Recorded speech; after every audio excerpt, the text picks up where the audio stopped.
It is January, the Wind River Range, Wyoming Territory, 1833. The thermometer, if you had one, would read -31. You do not have one. What you have, a Hudson's Bay blanket, a buffalo robe taken in October, a small fire burning low, and the knowledge that wet means dead. Your boots are off. They are propped near the heat on sticks, leather stiffening slowly as it dries. You eat a strip of pemmican without tasting it. The calories matter more than the flavor. Outside the windbreak, the sound is total silence. That is the part that stays with you. They were not explorers in the way the word is usually meant. They were not mapping territory for a government or planting flags for a king. They were working. Specifically, they were hunting beaver, skinning it, compressing the pelts into bales, and trading those bales at summer rendezvous for powder, lead, coffee, and whiskey. The work took them into the Rocky Mountains, the Wind River Range, the Bitterroots, the Tetons, and the Sierra Nevada. It took them there in every season. Winter was not a pause in the work. Winter was when the pelts were thickest. The era runs roughly 1810 to 1845. After that, the silk hat replaced the beaver felt hat in Europe, and the market collapsed almost overnight. But during those 35 years, a few thousand men lived this life full-time. They called themselves free trappers. Free because they answered to no fur company directly, sold to whoever offered the best price, and moved when they wanted to move. The freedom was real. So were the consequences. Jedediah Smith was 23 when he first crossed the Rockies. And he would cross them several more times before he died at 32, killed by Comanche warriors at a waterhole on the Cimarron River. Jim Bridger entered the mountains at 17 and stayed for the better part of 40 years. He could not read, but he could draw the entire drainage of the Green River from memory, accurate enough that surveyors later consulted his sketches. Hugh Glass, older than most, was mauled by a grizzly bear in 1823, left for dead by his companions, and crawled over 200 miles back to Fort Kiowa. These men are well known. Most were not. Most left no journals. What they left were winter campsites, fire rings, scattered trade beads, a few notched trees. The record is thin, but the conditions are documented. Army surveyors, traders, and missionaries who traveled the same territory wrote down what the winters felt like. John C. Fremont recorded temperatures of -30 degrees Fahrenheit in the Wind Rivers in February 1842. Osborne Russell, a trapper who kept a detailed journal through the 1830s, described snowpack in Yellowstone country running 5 feet deep by December. The cold was not occasional. It arrived in October and did not release until April. A man who could not survive 6 months of that did not stay. Managing it began before sunset. This was not a preference. It was arithmetic. You needed dry firewood collected, shelter assessed or built, food prepared, and your sleeping arrangement organized before full dark. Because after full dark the temperature dropped fast, and working with cold hands in complete darkness turned simple tasks into dangerous ones. The men who survived long enough to teach others all said the same thing: make camp early. You lose an hour of travel. You keep your life. What you wore mattered as much as what you built. The system was layered, and each layer had a function. Closest to the skin, wool. Wool holds heat even when wet, a property that cotton does not share. A cotton shirt soaked in a river crossing or soaked through with sweat could kill a man in the right conditions. Wool slowed that process. Over the wool, a hunting shirt of buckskin, a tanned deerskin garment that resisted wind and minor moisture, cut loosely enough to allow free movement. The fringe along the seams was not decoration. It channeled water away from the seams and dried faster than the main body of the shirt. Every design choice had a function. Over everything, in deep cold, the buffalo robe. A full robe weighed between 10 and 15 pounds. It was taken from a bull or cow in late fall, when the winter coat had fully grown in, when the hair was dense and long. The hide was tanned with the hair still attached, sometimes using the animal's own brain matter worked into the skin, a process that took several days. The result was a blanket that could hold a sleeping man at minus 20 degrees Fahrenheit, provided he knew how to use it. The key was orienting the hair side in or out, depending on conditions, and sealing the edges against ground draft. A man who left gaps froze. A man who sealed them slept. You checked your boots last. This was habit, not afterthought. Wet leather freezes solid overnight, and a frozen boot cannot be put on in the morning without thawing it over heat first. You propped them near the flames on short sticks, leather facing the heat, close but not close enough to scorch. You had learned that distance during your first winter. You did not make that mistake again. The fire was low. You ate one more strip of pemmican and slept. Pemmican rendered fat, dried meat, maybe some service berries pressed into the mass. Each pound contained roughly 3,500 calories. A man in deep cold, working hard, could burn through 5,000 or 6,000 calories a day. You carried as much as the horse could manage, and when the horse was gone, as much as you could carry. The math was simple. Run short on food in January in the Wind Rivers, and the cold finished the job the hunger started. But food was secondary to fire. Fire was first.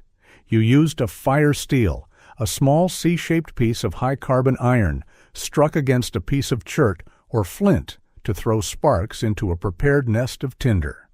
The tinder was the part that required knowledge. Dry inner bark of cedar, shredded fine. Amadou fungus, a bracket fungus found on dead birch and beech, dried and sliced thin, which caught a spark and held it like a coal. Dry grass twisted into a loose bundle. The nest had to be prepared before you needed it, because preparing it with cold fingers in failing light was how men failed to make fire. You carried your tinder in a small tin or a waterproofed leather pouch against your body, sharing your heat, keeping it dry. Wind was the enemy. Not cold, not wet, specifically wind. A spark that would catch in still air vanished in a gust. You built a windbreak first, your body, a pack, a log, whatever was available. You cupped the tinder bundle in your hands, low, sheltered. You struck steel on flint with a practiced downward motion, angling the sparks into the nest. When one caught, you saw it immediately, a faint orange glow, and you blew on it slowly, steadily, until the glow spread and the bundle began to smoke.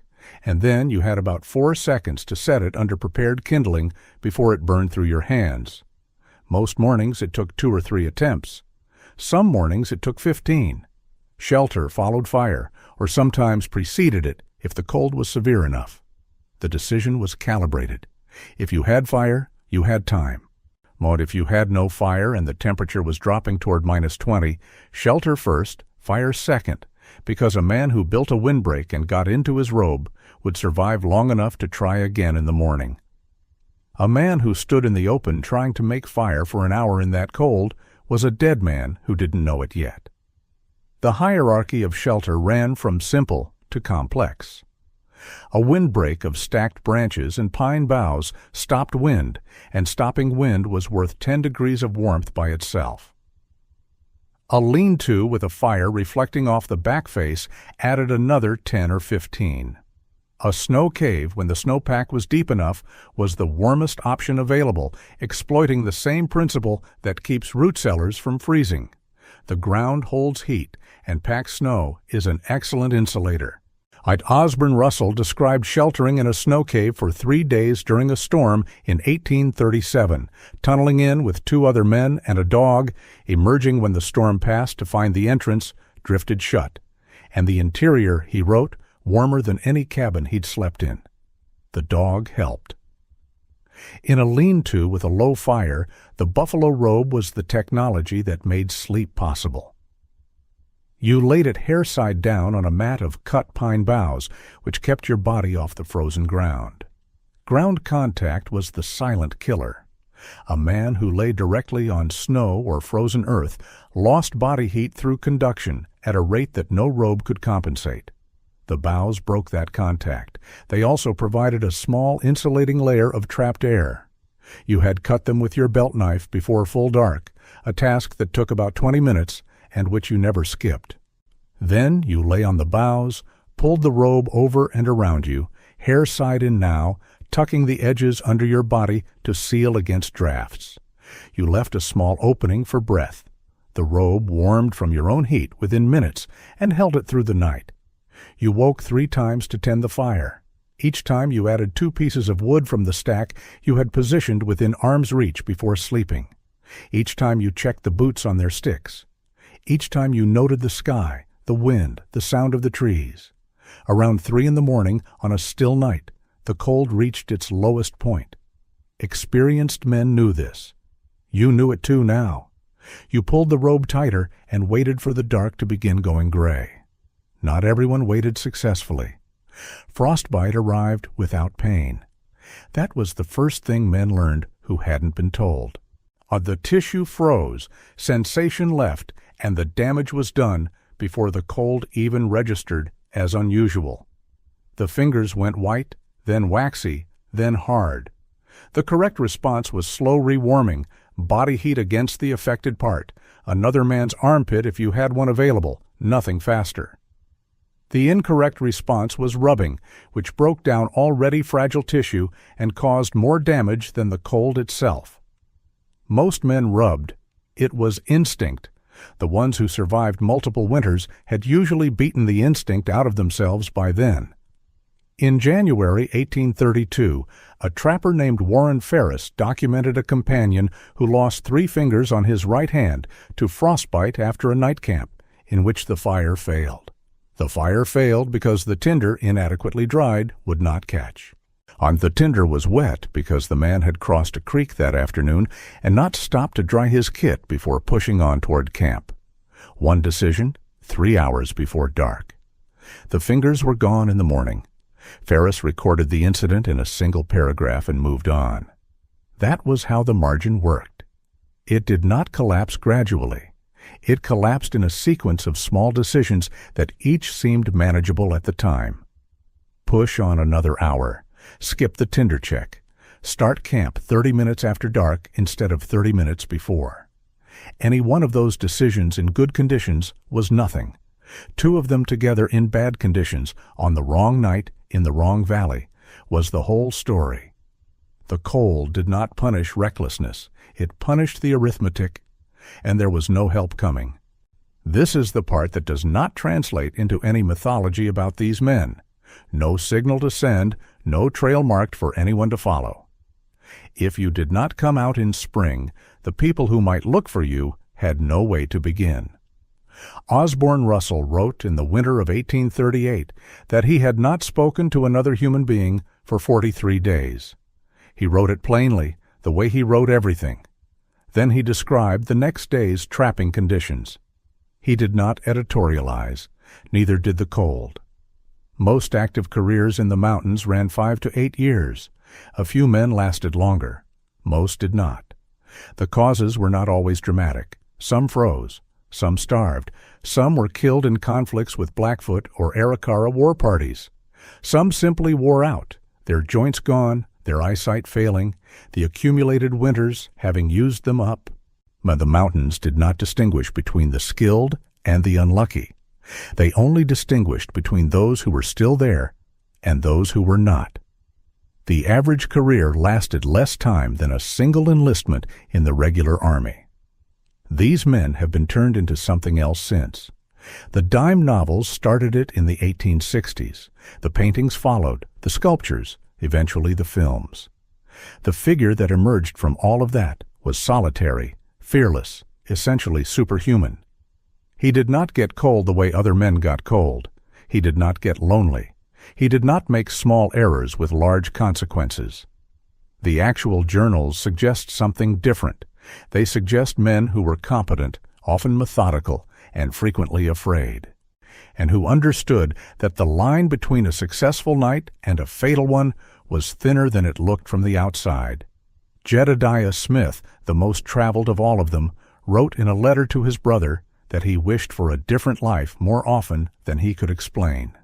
He kept going anyway. The reasons a man keeps going when he wishes he were somewhere else are not always clear in the record. The journals do not often explain themselves. They record weather, distance, the quality of the water, the thickness of the pelt. The interior life comes through in what is not written. There is a lot of it. The buffalo robe works.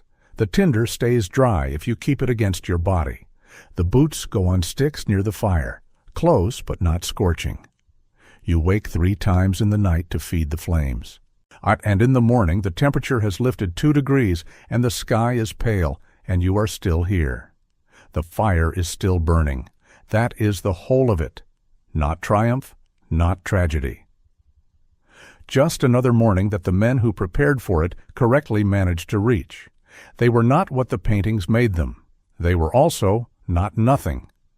They were people who understood the mechanics of cold better than almost anyone alive in their century, who passed that knowledge to almost no one because the world that needed it ended before they did. You go back. Something stays.